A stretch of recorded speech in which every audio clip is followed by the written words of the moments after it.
नमस्कार दोस्तों, विनो stenography zone में आपका स्वागत है, जहां पर आपको रोज़ाना स्टेनो डिक्टेशन दी जाती है। दोस्तों, यह जो डिक्टेशन है, यह एनसीईआरटी किताब में से लिया गया है और ये फर्स्ट पार्ट इसका बन चुका है और सेकंड पार्ट जो है यह बनने जा रहा है। तो दोस्तों, इसे आप ध्यान से लिखें और आपके लिए बहुत बेनिफिशियल रहेगा। टेलीग्राम का लिंक इसमें भी मैं डाल दूँगा, वहाँ से आप ज्वाइन कर सकते हैं। स्टार्ट। विवाह की रात को अभिनय भी होता है। यह प्राय एक ही कथा का हुआ करता है। उसमें विवाह से लेकर पुत्रात्पत्ति तक के सभी दृश्य दिखाए जाते हैं। सभी पार्ट औरतें ही करती है। मैं बीमार होने के कारण बारात में न जा सका। मेरा भाई राघव दालान में सो रहा था। वह भी बारात जाने के बाद पहुंचा था। औरतों ने उस पर आपत्ति की। दादी माँ बिगड़ी। लड़के से क्या पर्दा। लड़के और बरहा का मन एक सा होता है। मुझे भी पास ही एक चारपाई पर चादर उड़ाकर दादी माँ ने चुपके से सुला दिया था। बड़ी हंसी आ रही थी।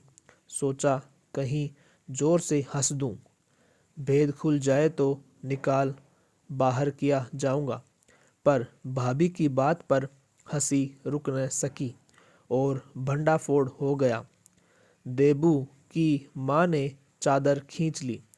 कहो दादी, यह कौन बच्चा सोया है? बेचारा रोता है शायद। दूध तो पिला दूं। हाथापाई शुरू हुई। दादी माँ बिगड़ी। लड़के से क्यों लगती है? सुबह रास्ते में देबू की माँ मिली।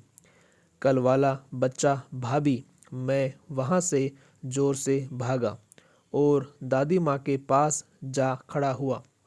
वस्तुतः किसी प्रकार का अपराध हो जाने पर जब हम दादी माँ की छाया में खड़े हो जाते, अभयदान मिल जाता।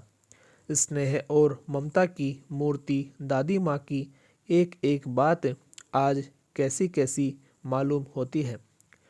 परिस्थितियों का वात्या चक्र जीवन को सूखे पत्ते सा कैसा नचाता है, इसे दादी माँ खूब जानती थी। दादी की मृत्यु के बाद से ही वे बहुत उदास रहती। संसार उन्हें धोखे की टट्टी मालूम होता। दादा ने वहीं उन्हें स्वयं जो धोखा दिया, वे सदा उन्हें आगे भेजकर अपने पीछे जाने की झूठी बात कहा करते थे। दादा की मृत्यु के बाद कुकुरमुत्ते की तरह बढ़ने वाले मुंह में राम, बगल में छुरी वाले दोस्तों की शुभ चिंता ने स्थिति और भी डामाडोल कर दी।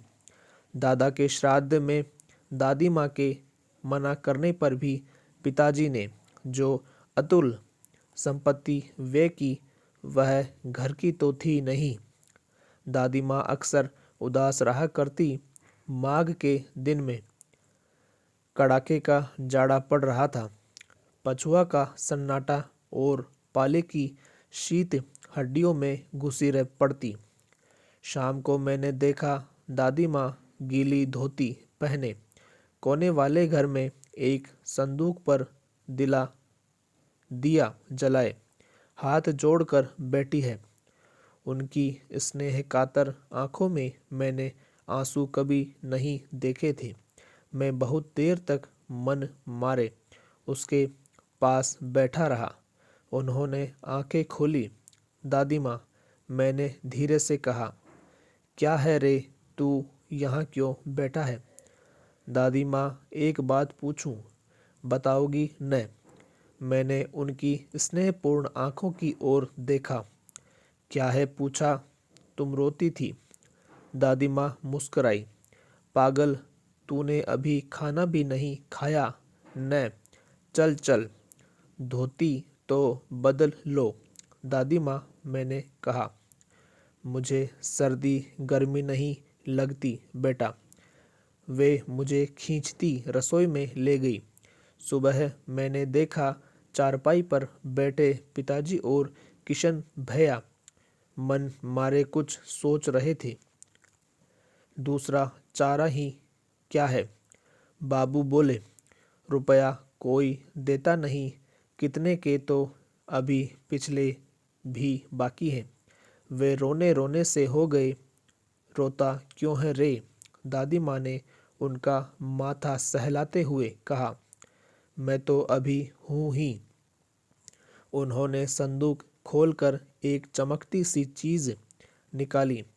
तेरे दादा ने यह कंगन मुझे इसी दिन के लिए पहनाया था। उनका गला भर आया। मैंने इसे पहना नहीं, इसे सहेज कर रखती आई हूँ। यह उनके वंश की निशानी है।